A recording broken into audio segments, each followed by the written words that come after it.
Hey, good evening.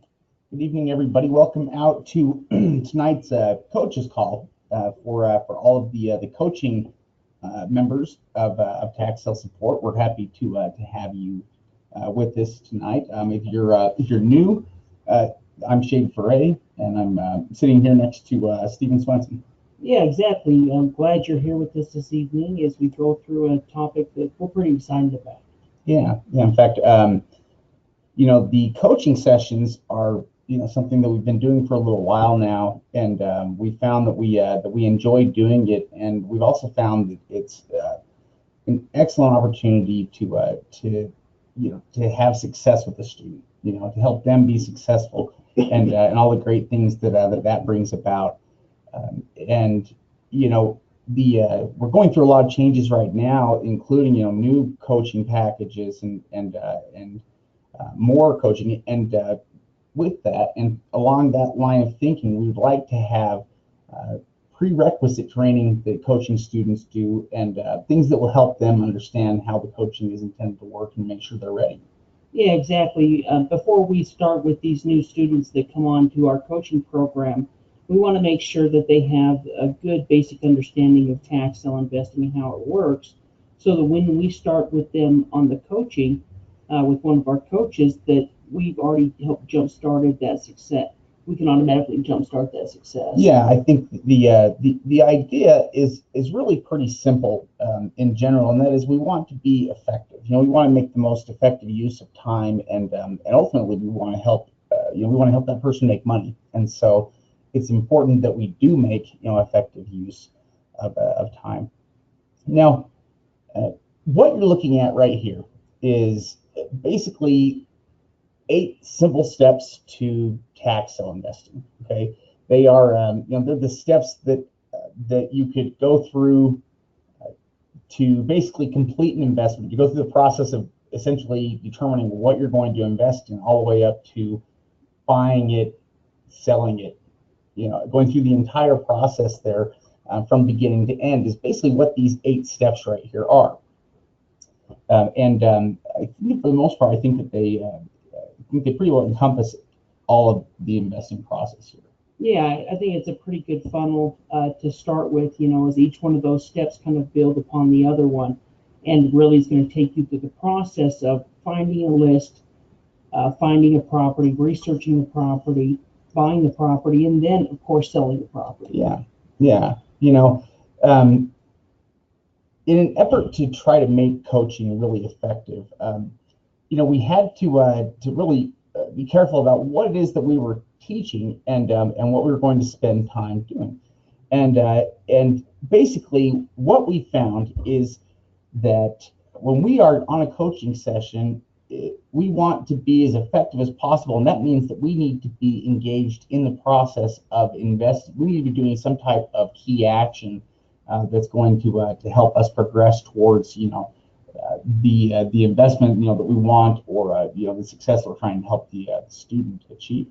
Yeah, I mean, if we spend the first 4 or 5 sessions with a student just going over basic tax sale information or training or questions, then we're really going to waste a lot of time that needs to be spent on researching, finding, buying investments. Yeah, in fact, along those lines, what we have found is that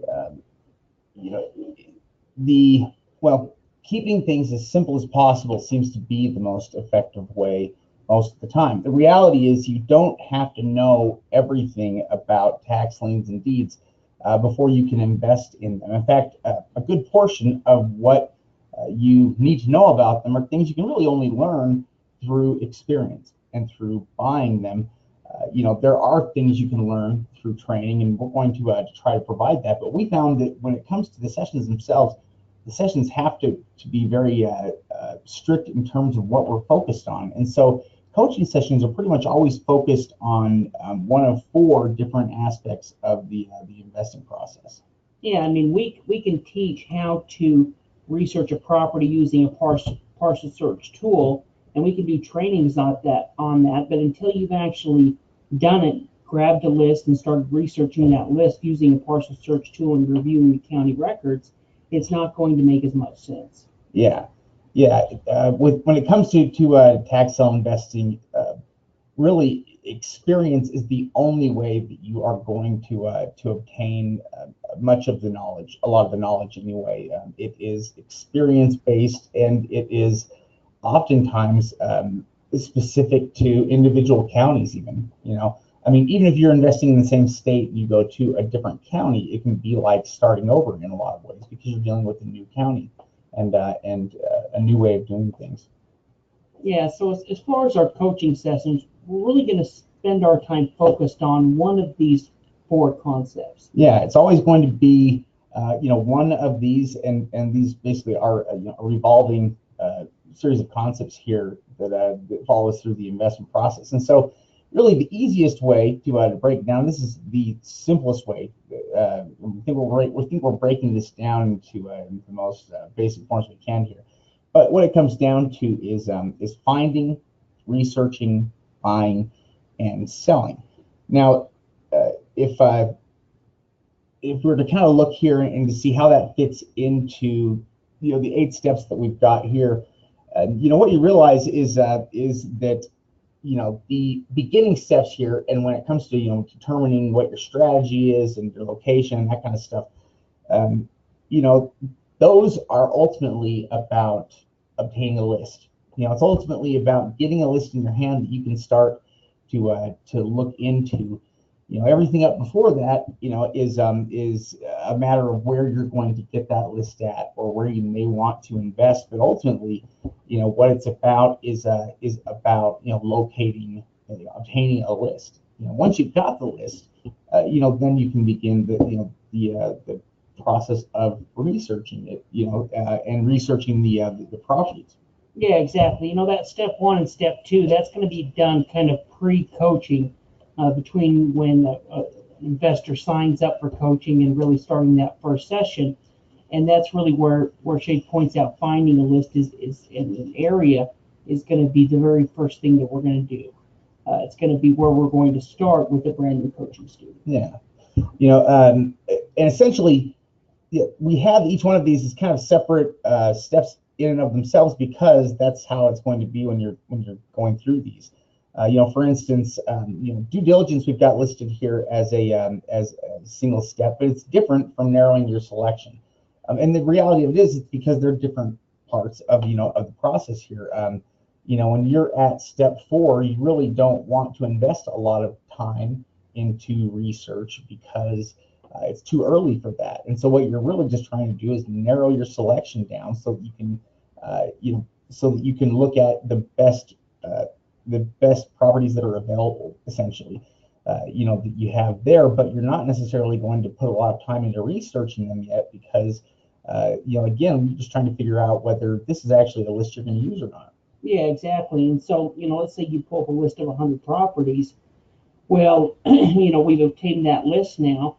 Now, as we narrow down that list, we may narrow down that to 5 or 10 properties that we're interested in. Yeah. At that point, if we've narrowed it down to 5 properties we're interested in, that's where we're going to do the due diligence on the property to determine if it's going to be a good investment. Yeah, exactly. In fact, the narrowing down of the properties to that smaller number, really is that is the process that you're going to go through to identify the investments that are going to fit best with you and with the strategy that you are employing. So what we're going to be talking about for this week's call, and we may have mentioned earlier, but we're going to be doing this as it's a 4 or 5 week series of calls. Tonight we're going to be focused on the first of those, which is finding. Yeah, exactly. This is going to be kind of that very first step that a coaching student's going to start with in those first session and kind of pre-session. Yeah. Now, we mentioned this a little bit, but what finding is ultimately about is obtaining a tax sale list. The other steps are there because people don't. You have to have some starting point. You have to figure out where it is you're going to invest, and that's where a lot of that is about. But ultimately, though, it culminates in obtaining a tax sale list. Yeah, and one thing that's going to be a benefit to you guys is, first of all, you're going to have access to all of our tax sale lists. So we have as many auction lists as anyone, and we have a larger over-the-counter database than anyone. But, yeah, in fact, yeah, we'll actually get into it here in just a second. We'll talk about it. There are so one of the first things that we need to I think flesh out here and understand is, this is about obtaining a list. There are three general categories, you could say, of lists. Okay, and a lot of it comes down to the selling method that's being used, and also what it is that's being sold. But there are auction lists, over-the-counter lists, and then our pre-selected list. That's just a term. The pre-selected list is just our the list that we provide. But the other two, though, are the only types of lists you're going to find. If when you're out there looking for lists, it's going to be one of the other. Yeah, exactly. And an auction list can include a live auction or an online auction. And with over-the-counter list, of course, those are properties or tax liens that are available after the sale. Yeah. In fact, if we're talking about an auction list, this is going to be for an upcoming either live or online auction. These lists can either be downloaded so that you can just look at them like an Excel file or something like that. Or they can also be available online. There'll be online versions of the list where they can have both. The other point that's important to remember about auction lists is that they change as the date of the sale gets closer, because properties redeem. You're looking at properties in many cases. At least depends on the type of list you're looking at. If it's a tax lien list, you will still have some properties that were redeemed prior to the sale, but the consequences of not paying that are just having the lien issue. It's not losing the property like it is with a deed. So you're going to have more deeds redeemed right before. That basically means that you have to limit the time you're dedicating to each property until you're as close to the auction as possible, so you don't waste your time on properties that are not available. Yeah, another point that's good to bring up is when you're downloading one of these lists, like Shay talked about, things can happen between when you downloaded that list and the auction. So we always recommend going to the county website and seeing if they have an updated list. They may not, but if they do, it's always good to check back. In fact, every time we go to research a list, if we're going back after a few days, we'll check to see if they have an updated list. Yeah, because there is nothing worse than wasting your time with properties that are not even actually available. It's not fun. Now, over-the-counter lists, can have a number of different names. There are all sorts of terms to describe the over-the-counter lists. I mean, what we're ultimately looking at, though, are tax liens and deeds that were left over after an auction, that were still available. So when this occurs, the county ends up, deeding the property, to themselves. Basically, the county becomes the owner in many cases of the property, and or becomes county-held land, which is one of the terms you'll find in some places. They have different terminology to describe the same general thing, though, and that is, property that the county has, acquired one way or another because of delinquent taxes and is willing to sell. Yeah, exactly. One thing to consider is it's in the best interest of the county to sell these properties, to get current tax, property tax owners into those properties, paying the property taxes. So some counties, and a lot of the counties that we focus with on the coaching students, are going to be areas that we can buy these properties for maybe even less than taxes owed. And that's something that we're going to find through the over-the-counter list and some of the over-the-counter sales that take place. Yeah, it is one of the advantages. In fact, when it comes to the different general types of lists, there are, I think there are benefits and drawbacks, with each one. I mean, with an auction list, you have the benefit of the best properties, that are going to be on there. But the downside is, there's going to be competition in the sale. With over-the-counter, you've got the easiest way to buy, but you're also going to have a higher concentration of junk property there. You have to weed through in order to find the best ones. Yeah, exactly. And even though there is going to be a lot of junk property and over-the-counter list, that doesn't mean that there's not going to be lots of good properties that have slipped through the cracks. Yeah, and there always are. There always are. Steve mentioned a second ago that some counties will accept less than the taxes owed. That's like finding the golden goose, when you find counties like that, because it can dramatically change the numbers of the investment. I mean, dramatically. Suddenly you're not paying 10% of the property's value. You're paying closer to 1%, maybe. It's possible when you have counties that will accept less than what's owed. Yeah, exactly. It's definitely a good opportunity to pick up some of these tax deed properties without incurring a lot of risk. Yeah. Now, when it comes to over-the-counter lists in general, terminology, like everything with tax sales, is not universal. There is no general national term, to describe over-the-counter properties. There are lots of different terms, and you have to know the specific term and the office responsible for it in the area that you're looking to invest in. So that's something you can find out in the state profiles. The state guides have the term and the office responsible. Yeah, exactly. Just refer back to those state guides on the website, and they'll have information there that will tell you exactly what the terminology is. Yeah. Now, the third type of list that we have there, that coaching students can use, are the pre-selected lists. And we wanted to talk about them for a second so that we can help everybody understand exactly what they are and what their purpose is. How they're used, basically.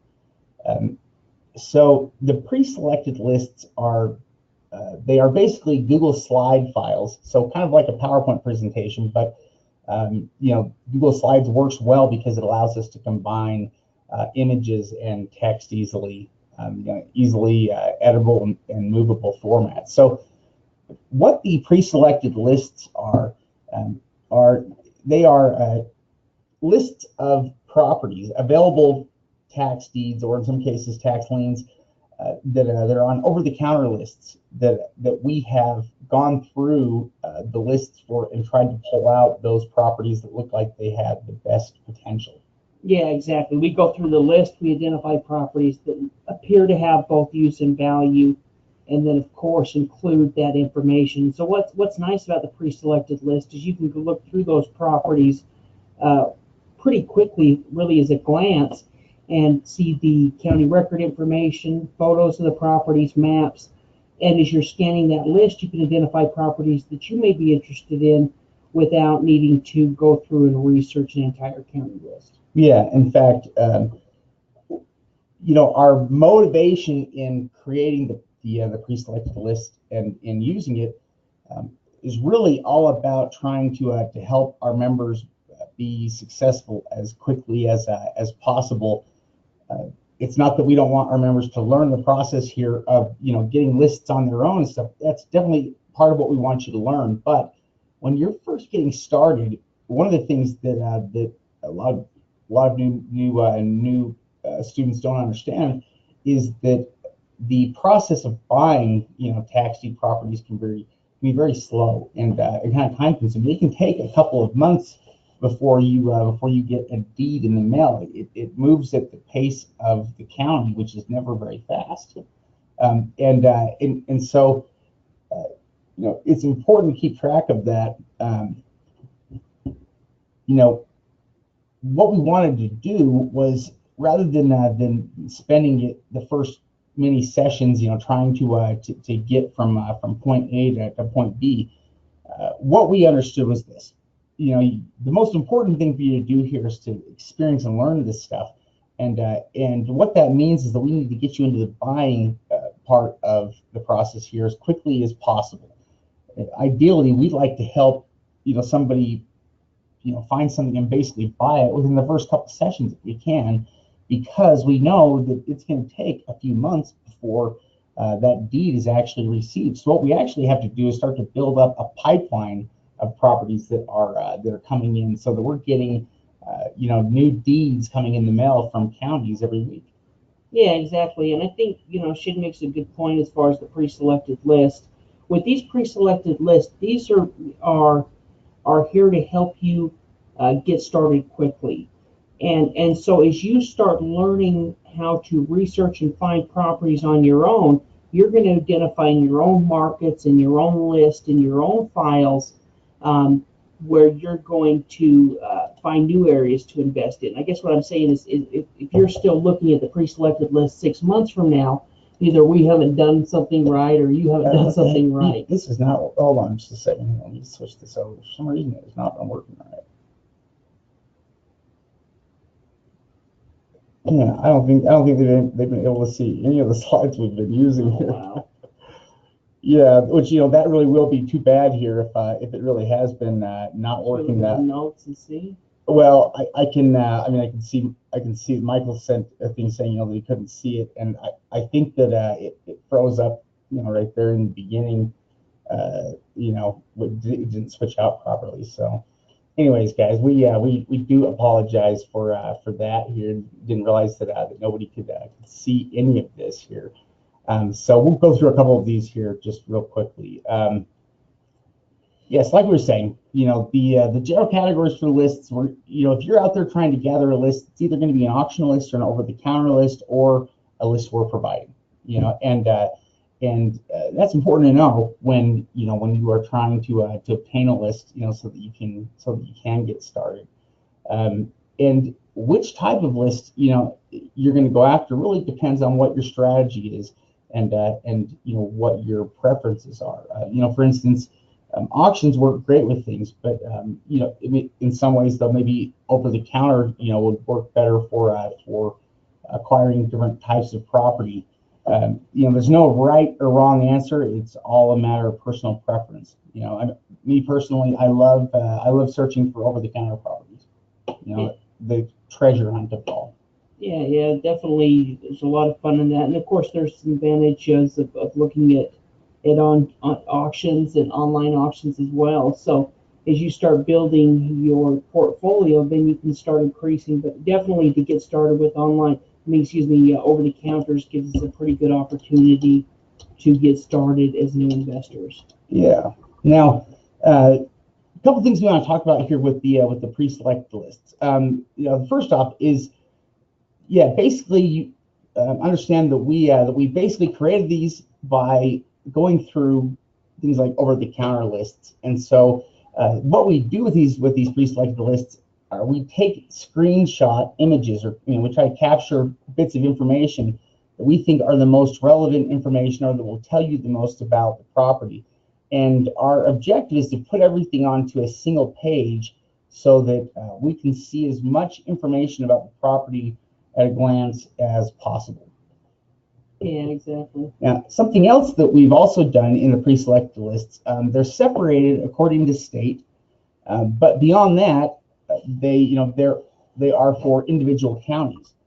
In many cases, the lists may be available online, and so when you're looking at the pre-selected lists and there is a transition from one county to another, you may see a page that looks kind of like the one right here in front of us, and those are pages with direct links to access the online list, which is always going to be a good idea, to use the online list if you can. A lot of times it provides more information too. Yeah, and then in addition to those links, also in some of the lists, like Arkansas, for example, will have information on that county. So maybe the population, or if that county has special improvement districts within there. Yeah. In fact, things that will save you a lot of time. Like you mentioned there with the special improvement districts. You can learn about those in the county descriptions that you'll see there at the beginning of each county section. Now, the states that we have pre-selected lists for so far come down to the areas that that have a lot of over-the-counter inventory, or they're willing to accept less than the taxes owed. It's also partly a matter of where our students have been from so far, or where they wanted to invest. These aren't all of the states. I'm sure we'll be adding additional states. It will probably come as the need arises, basically. So we'll be adding, we'll be adding more, I think, pre-selected lists here, for more coaching students. Yeah. In addition to just tax deeds, there's pre-selected lists for tax liens as well. And we'll also look at doing pre-selected lists. We have done it in the past. If there's some type of online auction where there's deeds being offered for minimum bids, like in Michigan or maybe in South Carolina, something like that, we'll look at as well. Yeah. Now, the pre-selected lists are normally something that we invite the coaching students, to view. And so a lot of times, you'll have that in an email, but we also have a new way that you can access the pre-selected list, and that is at the bottom of the coaching center. So as a coaching student, coaching students can log into the coaching center, whereas normal members can't. And at the bottom of that is where you'll get the direct links to those pre-selected lists. Yeah, exactly. Now, the pre-selected lists, really, they're about trying to help members save time. We basically wanted to do that because we wanted to get things going as quickly as possible. The coaching members are not limited to using pre-selected lists, not by any stretch. In fact, we would love it. We do love it when coaching students don't use the pre-selected list and just are going off of their own and their own research. You're welcome to use the pre-selected lists and use it certainly to help you, to help speed up the process. But don't feel like you have to, because certainly that's not the case. Well, really, the idea is as you start learning how to do this more and more, that you won't need the pre-selected list, because you'll be identifying your own markets and your own areas and creating your own list of pre-selected properties that you're interested in. As you really start gaining that knowledge, and there may be your own personal honey holes versus areas where we're talking about it together as a group. You have your own areas where you're working with your coach to buy properties in that area. Yeah. Now, in addition to offering, the training that you get, TaxSale Support is also a list provider. And really, we're not just a list provider, but I think we're probably one of the best list providers in terms of the number of lists we have and the quality of lists that we have. I'm sure that but we haven't seen any list service that is equal to it. Yeah, well, and you're not paying per list or dealing with anything like that. We're just getting the list directly from the county, and we provide all of our lists in either Excel format or PDF format. If it's not an Excel type doc, and then if it is some type of online doc, our list will provide links that'll take you to the online auction or the online doc if there's some type of online list available. Yeah. I think the main point that we want to get across here is that I think that the list service is probably one of the most underused resources on the site. I think that there are so many good opportunities that are found there, but it takes a little bit of time to get used to using it, because there are so many different types of lists. I think it's actually really simple to use now, but of course, I've been using it a lot, and so it makes sense to me. But that's one of those things that's just going to take some practice navigating it. But we promise you, it will save you a lot of time, because the majority of the lists that you're going to need, you can probably access directly from the website. Yeah. So there are, obviously, when it comes to getting started, trying to find the list, there are other ways that you can go about, looking for a list or trying to get started. And this is something that we talk with coaching members about sometimes. There are different approaches that we could take to deciding where we're going to begin or where we want to start buying stuff. In some cases, we see people do opportunity-based targeting. Where it's not so much about buying in a certain area as it is about the deal. And so they want to go where the deal is, and so that's how they decide where they're going to go, is based on where the opportunities are at. It makes a lot of sense when you're dealing with auctions that may only be held once a year. Yeah, exactly. And this can really come into play with online auctions as well, in addition to just over the counters, because like Shade said, sometimes areas will only have auctions one time a year. And so we saw just recently, for the first time, some Georgia properties that were acquired through a tax sale being sold at an online auction. So in Georgia, it's a redemption deed state, so they don't normally sell that. So that would be a opportunity based. We may not be looking in Georgia, but because there's an opportunity there, we may focus in on it. Yeah, or in South Carolina, or really anywhere. Yeah, opportunity based targeting makes a lot of sense with tax sales. Just because oftentimes it's a matter of of trying to find a list.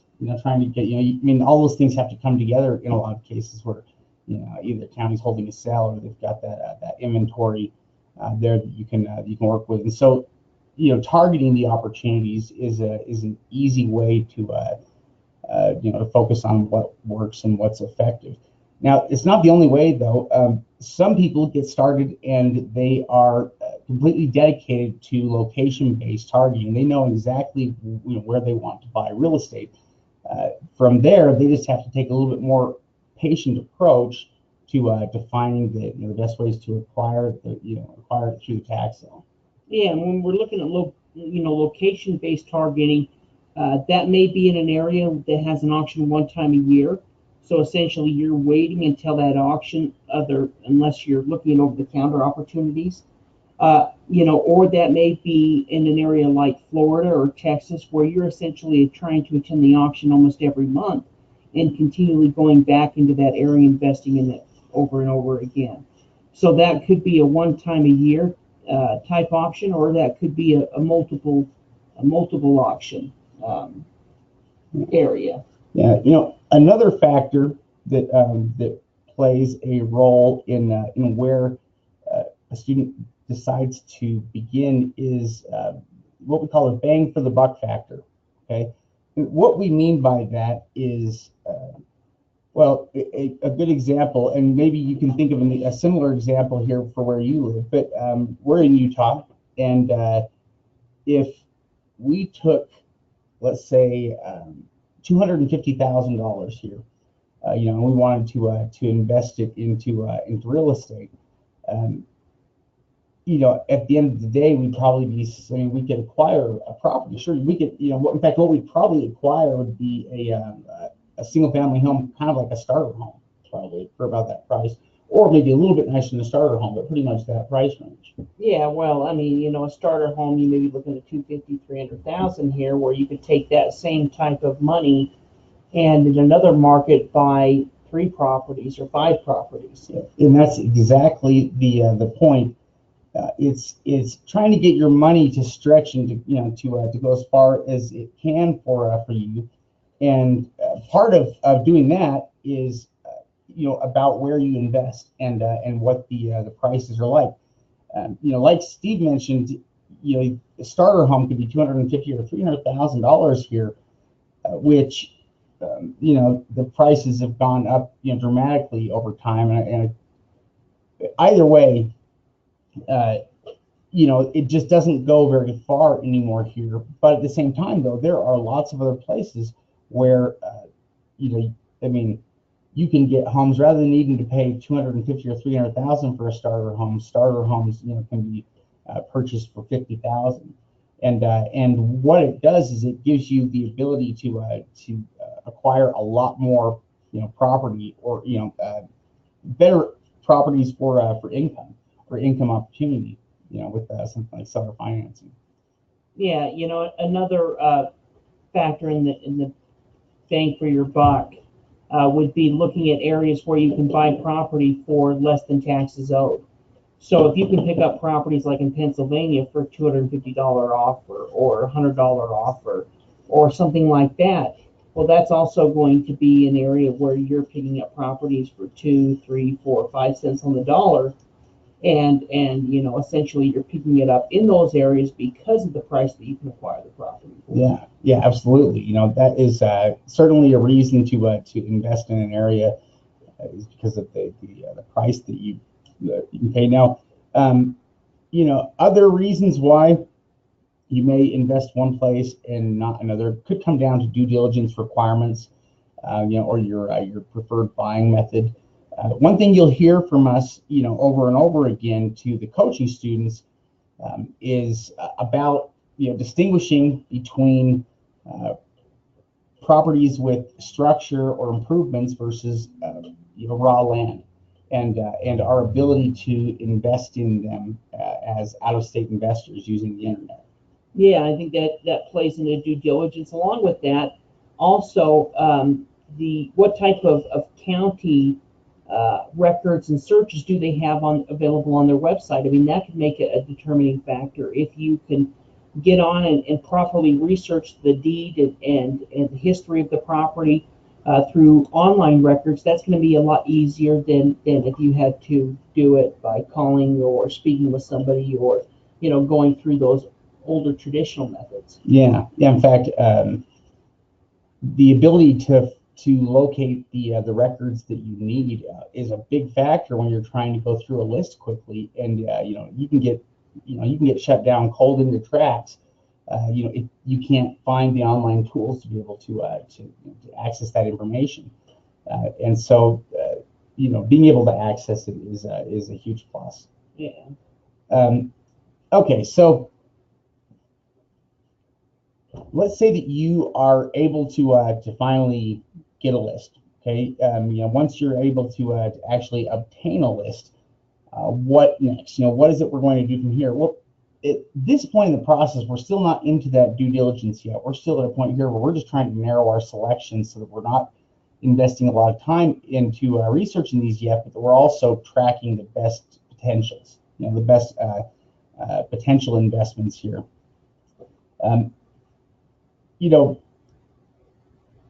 Now that we have that list, let's talk for just a second about some of the things that we can do here, to help save us time, to help ensure we can get the best properties. And first off, those are, we're not going to use every single list that we obtain. In fact, there are plenty of lists that we may go through and look at for 30 seconds and move on.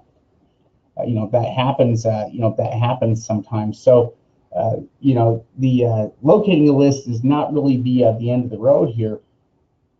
What we're really after is what is in the list, and what kinds of opportunities we can see within the list. That's ultimately what we're after, is what's in the list, and that's what we've got to be able to determine in order to know whether or not we're interested in participating. Yeah, and each list we get are going to be different. They're going to include different information, even though most of them will include some of the basic information. They're going to have different information on each list. They're also going to range in size. And so, quickly going through a list that maybe only has 20 properties on it is going to take less time and research than maybe going through a list, maybe a tax lien list that has 500 or 600 tax liens on it. And so as you're looking at bigger lists, that's where we talk about, viewing maybe a quick glance method or doing something like that to help narrow down that list in some of our other trainings. Because like Shade mentioned, each list is going to be different in essentially what you're looking at and evaluating if it's a list you want to continue researching. Yeah. In fact, in the beginning, especially, I would say one of your biggest enemies for new investors is time. Time is a major problem for new investors, in that a lot of them end up wasting a lot of time, basically, or investing a lot of time without realizing. It's easy to do in the beginning, to waste hours and hours on stuff that you eventually realize is completely worthless. And so any steps that you can take that will help you, will help you save time, I think are worth taking. Essentially though, when we, once we've obtained that list, what we're really trying to do is determine if it has enough potentials in it, for us to pursue. And so when we're going through that list, essentially what we're trying to do is we're looking for properties that are going to meet certain criteria, or that are going to hit certain criteria or meet that criteria. And it's not a straightforward formula in terms of what we look for. Not all the properties are the same, but there are some general guidelines that we have in mind every time we're looking at a list. Yeah, and the first one's kind of the most obvious, but we're looking for property with both use and value. We're looking for property that seems to have a good assessed value to it, versus the cost of the property versus the opening bid amount, and that it looks to be, everything looks to be good on the property. We don't see any red flags to begin with. Yeah. In fact, we're definitely looking for properties that have obvious use and value. And that doesn't mean that you're going to look at the property and automatically be able to see some kind of use for it. What we're talking about there is how it's zoned and where it's located at. What the potential uses for the property might be. And so that's something we're always looking at. But initially though, when we're looking at a list of properties, we don't have all that information to go off of a lot of times. And so what is some of the information that we go off of and use strongly? Well, one of them is the bid to value ratio. We use that all the time. We're looking for properties that have a low bid to value ratio, like 10%. If we see a property that is available with an opening bid that is about 10% of what of what its value is or less, we know that that's a property that has a ton of potential profitability in it. Yeah, we're also going to look at properties that fit in our price budget. So let's say that you have a total budget of $10,000, then we're not going to spend a lot of time looking at properties that go above $10,000 because they're really out of the price range. So there's not really a need to spend a lot of time or waste time looking at properties like that. Yeah, and something else we might do is we may eliminate properties that go below a certain price in that county because once they go below a certain price, they may not have a lot of value. They may not meet that criteria of what we want. And so we may end up setting some parameters, for the price and the value on it, and that's how we distinguish between which ones we're interested in and which ones we aren't. Yeah, another thing we do is we automatically eliminate any tiny properties, any properties that seem like they're small strips of land, small size. If we can see the acreage there, we can see the square footage, and we see properties that are smaller than 4,000 square feet. And we're just going to go ahead and eliminate those properties just because most likely they're going to be junk, and so we don't want to spend time researching that. And so these are things that you can do just as you're looking through the list to help narrow down that list so you don't spend time researching every single property on the list with the partial search tool or researching through the county records. You're focusing on the properties that really kind of stand out on the list. Yeah, in fact, that's part of what you're looking for, kind of the standouts, the properties that jump out at you. Another thing we're looking for is about the location, of the property, and that location is important in relation to other property owners. Where's the property at in relation to public roads and public access? That's going to be one of the big factors we look at there, is to make sure that it's not landlocked. And beyond just not being landlocked, we want to have an idea of who might buy this property, who might use the property, to ensure that the property does have some degree of use, and we need to know who the potential buyers, might be. So when we're looking, it doesn't have to be in a crowded neighborhood. It doesn't even have to have a neighbor, right there next door. But we also don't want to buy property that doesn't have any neighbors. Yeah, and along with location, we're also looking to see if the property has an address or not, or a street or not.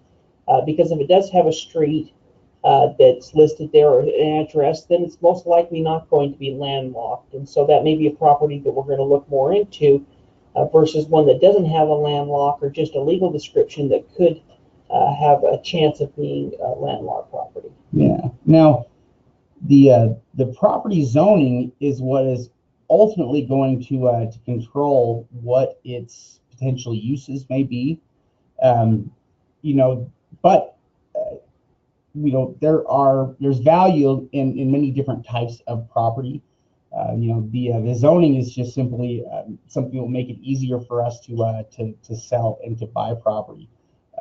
When we're looking at the zoning, a lot of what we're going to maybe buying would be vacant residential. But if we can find commercial, that's worth buying as well. It doesn't have to be just one type of property. But how it's zoned, though, is incredibly important because it will determine who the buyers are.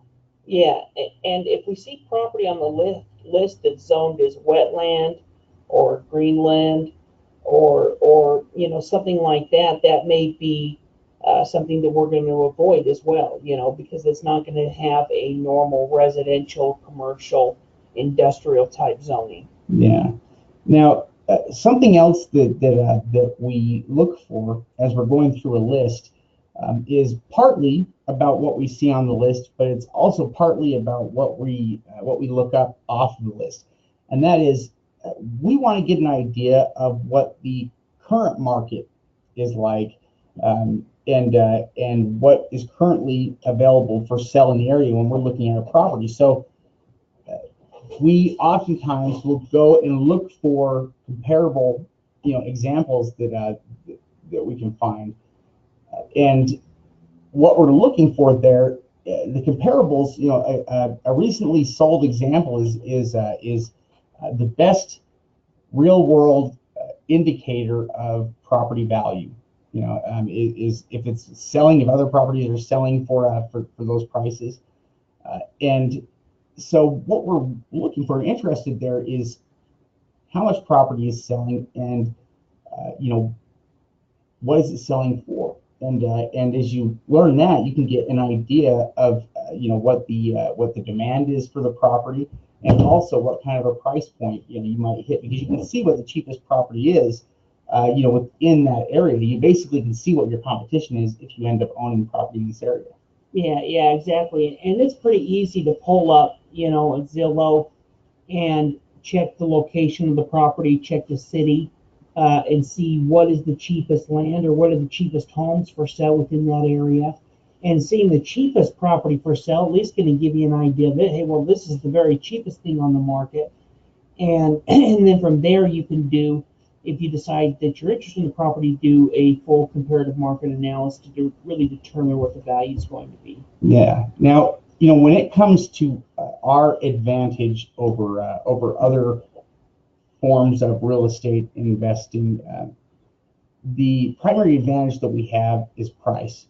This is the absolute cheapest way to acquire real estate in America, and I think that when it comes to being able to selling it is never really a difficult. I guess it's never an impossible task, because people are always looking for real estate, and all they just need the ability to pay for it, to afford it, and so I think that when you're buying a property like that, that you're selling, I really don't think there is a lot of risk that's involved, because you can always unload it. There's always people that are willing to buy real estate because it's a good investment. Yeah, as long as you're diligent on the price that you pay, then you're usually always going to be in a safe investment, because even if there is some type of problem, you've paid so little for the property that you can either turn around and sell it or get out from underneath it or do something with it where you're not going to be losing money. Yeah, yeah. It's also important to basically remember our role really as wholesalers for the county. I mean, the reality is counties need the help of local investors in order to continue to operate. In order for their property tax enforcement systems to work. They have these systems set up, for public investing. It's not tax sale investing is not some kind of it's not a vulture strategy. It's not a vulture strategy. You're not going out there to pick off the dead. In fact, there are lots of forms of real estate that I think are far more vulturistic in nature than tax sales. Like with tax sales, literally the investors are a requirement. In order for it to work, it's an investment opportunity created by a local government, and so it's the opposite of vulturistic. I think it allows people to be able to keep their properties. It's why so few properties result in foreclosure. Yeah, yeah. I mean, really, if you think about how many properties are for sale within a particular county, or how many properties are available within a county, how many homes, how many lots, and how many end up at the auction, you could have literally hundreds of thousands of properties within a county, and maybe a couple of dozen show up at the auction every year. Yeah, it really is. I think just a testament to the genius of the property tax enforcement systems that we have in place. They are able to operate and to work so well, and that so few people actually suffer that ultimate consequence of losing their property. The vast majority of people, even if they're late with their property taxes, they're never really in much risk of losing that property due to foreclosure. And so let's just think here. I'm thinking there's more stuff that we want to talk about here, or go over about the finding process here. So for new, time is 2. Oh yeah, we are pretty well out of time here. So just to recap here on the finding side of things and getting started. When we're working with a new coaching student, finding is the place that we always have to begin, because it's about getting a list and doing so in the area that the member wants to invest in. But it's also something that you're going to do continually throughout your time investing, because it's the only way to keep the inventory coming in. You're constantly in a process of finding to look for the best deals. Yeah, well, really, when we went over those four strategies or 4 methods in the beginning, that's really what it comes down to. Yeah. If we're going to progress and help you be successful, then we need to be able to get through each one of those 4 steps, and finding is just the first one. So, hey, thank you for joining us for this coach's call. You can catch us next week, where we'll start lesson number 2 for these the prerequisite calls for coaching students. Yeah, thank you again. We'll see you next week.